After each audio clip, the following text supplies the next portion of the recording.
Hello, good morning. Maiba naman tayo. Maipakita ko sa inyo ang mathematics na formula. Kalimitan, ito ang hirap ang estudyante, lalo na sa grade 7 up to grade 10, yung finding the circumference of a polygon. So, ang aking naisip ngayon ay yung circle. Kasi ito yung madalas na nagkakamali ang mga estudyante. No? Mga students natin sa mathematics. So, ngayon, meron tayong given na radius na 3.4 meter. At syempre, sa circle, kailangan yung tandaan na ang circle ay mayroong radius at mayroong diameter. So, yung kabuuan ng circle, yun yung tinatawag nating circumference. Pag hinati natin sa gitna ang circle, yun yung tinatawag nating diameter.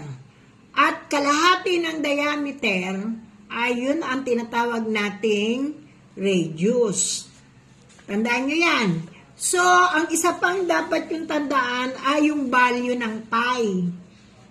Ang value ng pi is 3.14. That is constant. Pag umabot na kayo ng college, nagiging 6 digit na yung ano niyan. Pero dahil tayo ay nasa junior high school pa lang, 2 digits pa lang, decimal. So, ano ba ang formula ng finding the circumference of a circle na madalas na nahihirapan yung mga students sa mathematics? So, ito lang. C means circumference equals 2 pi r. Napakadali. Kasi ang gagamitin nyo lang operation ay multiplication. So, una, copy the formula, 2, and then, what is the value of pi? 3.14, diba? So, pag nakita nyo sa formula na tuloy-tuloy, it means to say na multiplication yung process yan. No?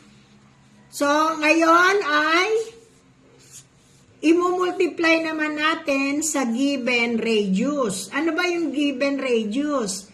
3.4 meter. Yan. So, ngayon, ang una natin imumultiply is 2 times 3.14. And that is 6.28.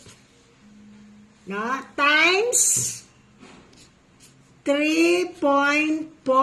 Yun ang given radius natin. So, pag minultiply natin ang 6.28 times 3.4, ang lalabas dyan ay 21.352 meter. Kasi meter yung given measurement, so meter ang ating measurement.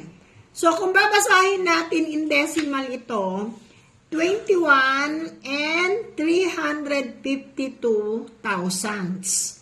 No, usually, ang basa lang naman ng mga estudyante dyan is 21.352.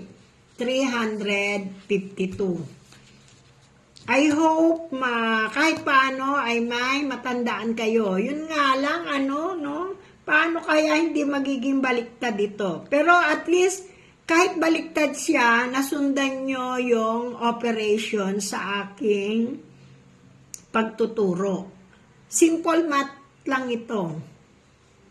Okay.